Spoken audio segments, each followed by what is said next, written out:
vida.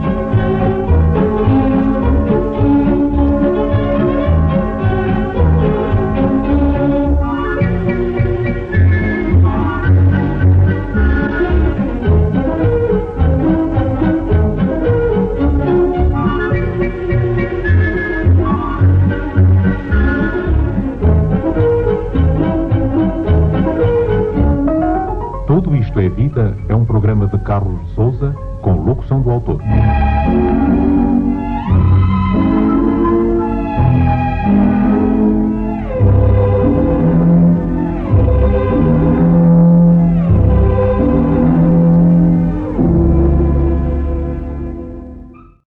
As chaves do carro, presas à correntezinha de prata, giram no ar. Na outra extremidade da corrente há um distintivo, esmaltado a cores, da cortina d'Ampezzo. Descontraído, o moço encosta-se ao capô do carro de Sport e continua a fazer girar a corrente e as chaves que brilham ao sol com reflexos de hélice de avião. Isto é uma joia, pá. 4h10 de Lisboa ao Porto. A voz é murcha, desinteressada, a contrastar com a vitalidade da pele brilhante e saudável, tostada pelo sol, e com a indumentária desportiva, camisa de seda negra de colarinho aberto, onde sobressai um lenço fular de complicado desenho vermelho vivo, calças brancas muito estreitas, sapato de calfe flexível, sem solas, espontados com uma grossa tira de couro, meias escocesas. A Joaninha Vilar já veio da Itália? Pergunta o moço. Mas a pergunta não revela desejo de resposta. É apenas para não deixar morrer a conversa. Talvez seja essa a razão porque o outro rapaz, cópia a papel químico do primeiro, não responde e diz por seu turno: estamos aqui a secar, pá. Não há caça. Sem mais uma palavra, metem-se no carro e desaparecem com um barulho de escape livre capaz de acordar os mortos no dia de juízo.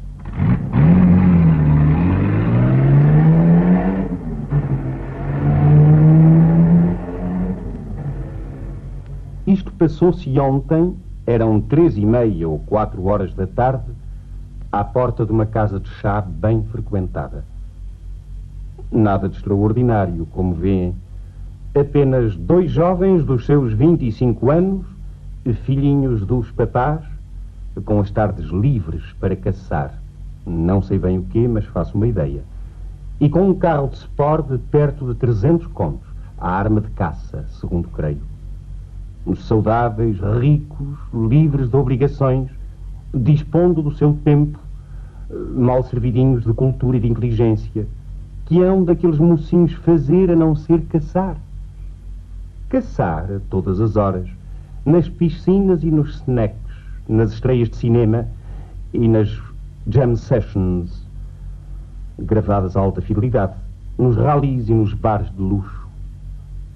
O papá trabalha e vela e resolve problemas e ganha dinheiro. A mamã faz a sua caridade, toma o seu chá, dá as suas ordens em casa. O tempo de estudo acabou há muitos anos atrás, e tudo está organizado, tratado, resolvido. Que hão deles fazer, santo Deus, além de caçar? E depois a caça é um nobre e varonil desporto. Fica bem, dá tom. Permite uma bela galeria de troféus e quase não oferece risco.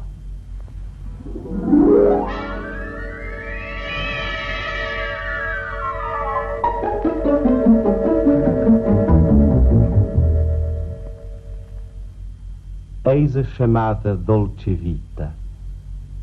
Uma vida doce, suave, fácil, dativo não fazer nada. Desde sempre houve quem vivesse assim. O jovem patrício romano envolvido numa sucessão de festins, o poderoso suzerano enredado em alegres guerras e torneios, o pálido e prendado fidalgo palaciano saltando do salão resplandecente para a penumbra de perfumada alcova, o morgado, o morgadinho, amador de toiros e caçador de perdizes e de belezas aldeãs, o filho do capitão de indústria, fogoso volante, belo e sadio animal, que ignora a cor do fumo que sai da chaminé da fábrica paterna. Houve sempre quem vivesse assim. E depois, que tem isso a ver com a vida? A verdadeira vida trabalhada, sofrida, angustiada, mas fascinante e maravilhosa de se viver.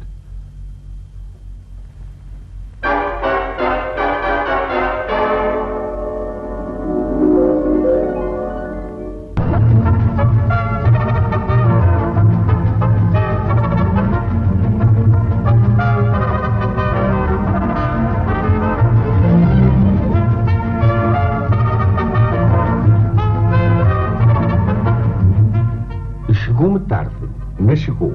A consciência do perigo que representa conduzir automóvel numa estrada. Acreditem ou não, a verdade é que num percurso de 300 e poucos quilómetros, vi a morte à minha frente 4 vezes contadas, sem exagero. Não há dúvida, meus amigos, de que uma viagenzinha de Lisboa ao Porto, ao volante de um carro, é hoje comparativamente muito mais perigosa do que atravessar a Amazónia ou circunnavegar a África numa piroga.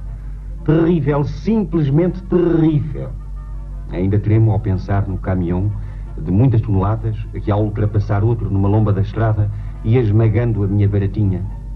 E é com arrepios pela espinha acima que recordo o automóvel de Sport, que deu uma curva fechada fora da mão a mais de 120 km por hora e me forçou a ir parar à valeta para não ficar em fanico.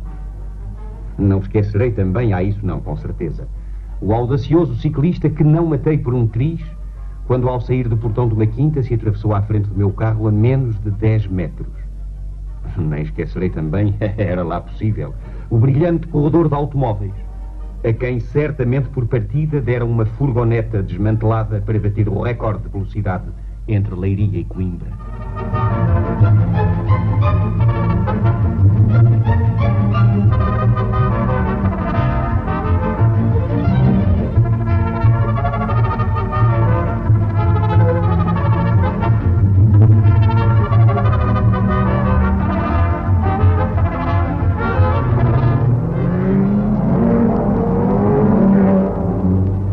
Hoje, a 15 dias, vão realizar-se no Porto corridas de automóveis muito importantes, entre as quais o 9º Grande Prémio de Portugal, Fórmula 1, a contar para o Campeonato do Mundo de Condutores.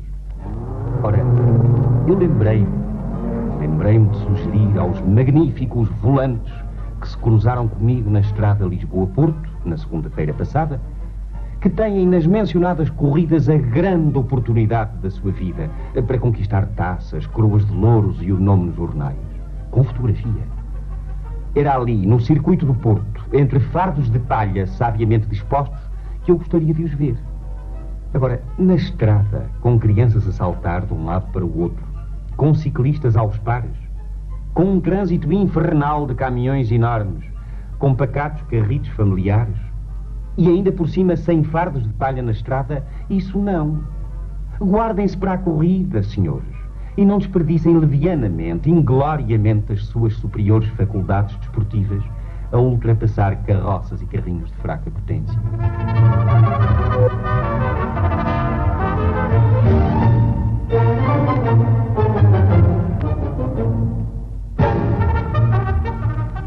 Já o disse neste programa, e se me dão licença, repito, o pensamento daquele psicólogo sueco que afirma: o automobilista tem tendência a identificar a força do motor do seu carro com a sua própria virilidade. Daí a mania das velocidades.